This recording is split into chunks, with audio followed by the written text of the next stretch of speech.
Good Shabbos. A few weeks ago, my wife was teaching a number of Brat Mitzvah girls, and she told them about the idea of Mashiach. He's going to come, we're going to go to Israel.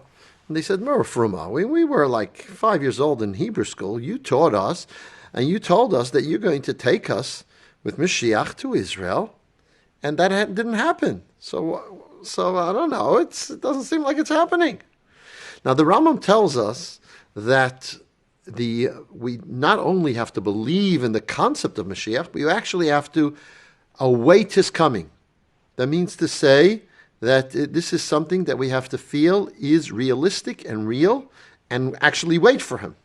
And the question is, how? How do you wait for something that for so long and have a heightened awareness when it doesn't happen, and when you have these highs, as the Jewish people after the Holocaust, people, okay, now Mashiach has to come.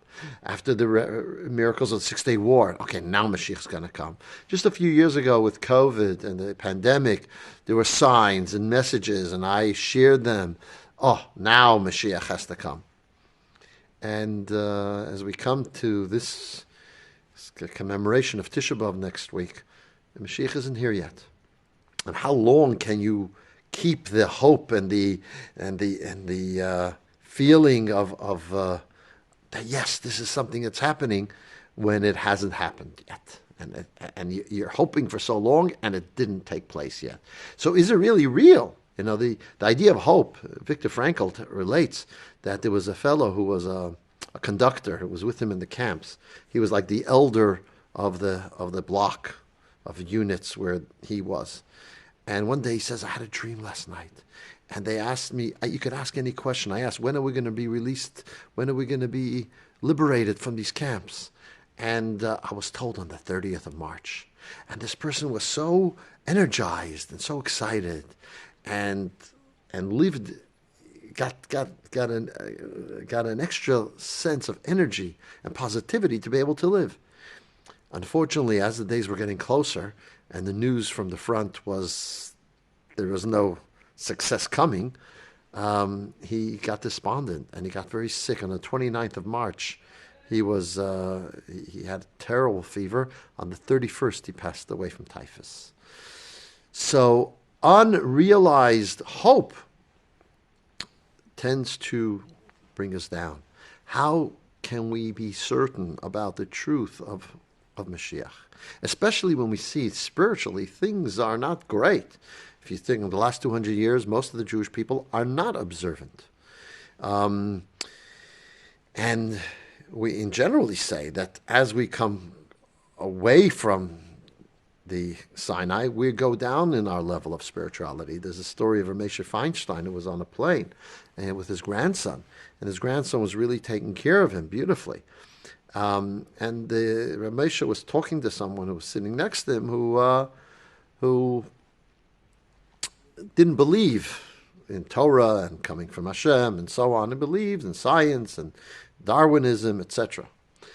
And once the grandson kind of went to the bathroom, and he asked Ramesha, how is it that your grandson shows you such incredible respect? Mine, not really. So he says, listen, my grandson sees me as 2 generations closer to Sinai. Your grandson sees you 2 generations closer to the apes. So in science, indeed, as we come further, as we develop further, science is more aware, more knowledgeable, more understanding. In Torah, we actually, the way the system of Torah is that we can argue on the Rambam. The Rambam can argue on the Talmud. The Talmud doesn't argue in the Mishnah. The Mishnah doesn't argue on Torah of Moses. As we are closer to Sinai, there seems to be a greater authority. So that means to say, as we go further and further, there's less of a spirituality in this world. When shouldn't there be more? Well, I'm not going to deal with that question fully, but one thing we know for sure. The Mashiach has to be a reality. Why? How do we know that? Well, Maimonides is a book of laws.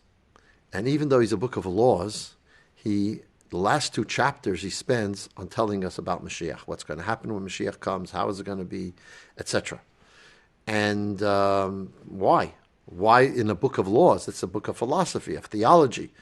He has a work on philosophy. But here in this book of laws, he tells us a whole 2 chapters about Mashiach. And not when he talks about mitzvot that are not applicable today, only when Mashiach comes. At the end of his book, at the summary of his book, the conclusion of his book, he tells us about Mashiach. And the reason is very, very simple. And this answers the first part of our question. The reason is because if you believe in Judaism, you have to believe in Mashiach. Why? Because most of Judaism, or I shouldn't say most, half of Judaism, or less than half of the 613 mitzvot, are not applicable today. If we don't have a temple, if we don't have a Sanhedrin, if we don't have the majority of Jews in Israel, they're not applicable. So how could it be that God gives us a command, tells us this is the creed I want you to live by, and the circumstances don't allow us to do that? There's no Shemitah, there's no Yovel, there's no sacrifices, there's no sabbatical year, there are no the court system as the Torah sets out. All that doesn't apply today.